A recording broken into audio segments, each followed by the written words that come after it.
Illegal aliens from Mexico were allowed to march through America's cities demanding citizenship. Some even waved the Mexican flag. But illegal aliens inside Mexico are literally on the run. Most are from Guatemala and Honduras. Some travel by train, some hide. They're trying to stay one step ahead of the Mexican police.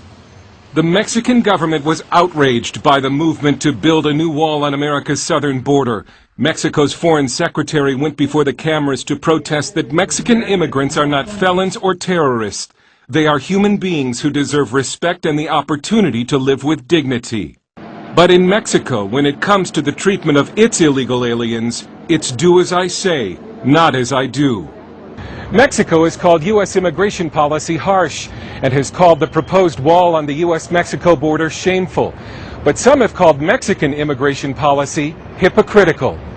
Enter Mexico illegally and you're treated as a felon. If you're caught by the federal police, you'll be fortunate if you're only deported. The unfortunate are robbed, abused, raped, or even murdered by corrupt police officers.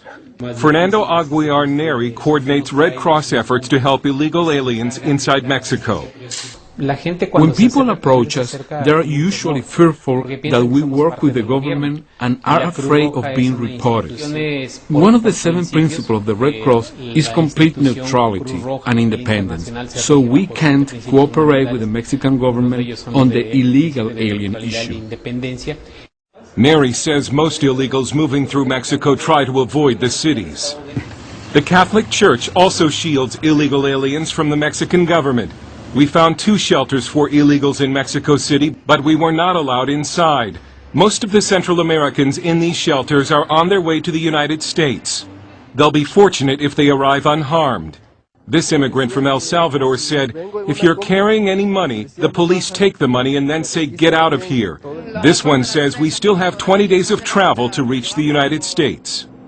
But if you're a Mexican citizen wanting to enter the U.S. illegally, then you can count on the Mexican government's full help and support.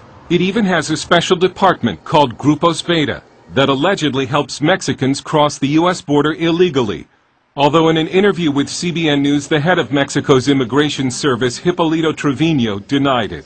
Grupos Beta is the Mexican government initiative which does not help people cross the border, but they do assist them when they have problems in the border area. But Grupos Beta gives them this booklet, which includes tips on how to safely cross the U.S. border. Trevino denied the allegation that the immigrants are also given maps by the government. No maps. No maps. Okay. No recommendations about los animales venenosos. We give them recommendations about the dangerous animals they'll encounter, how much water they need every day, what to do in case they get lost, what to do in case they get detained by the Border Patrol, which paths are dangerous because of crime. The reason for the government's help? Cash sent home by Mexicans in the U.S. constitutes the second biggest source of foreign currency in Mexico after the oil industry. $20 billion last year, or 2% of Mexico's GDP. About 10% of Mexico's population is now living in the United States, over 10 million people.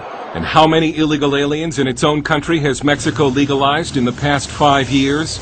Just 15,000.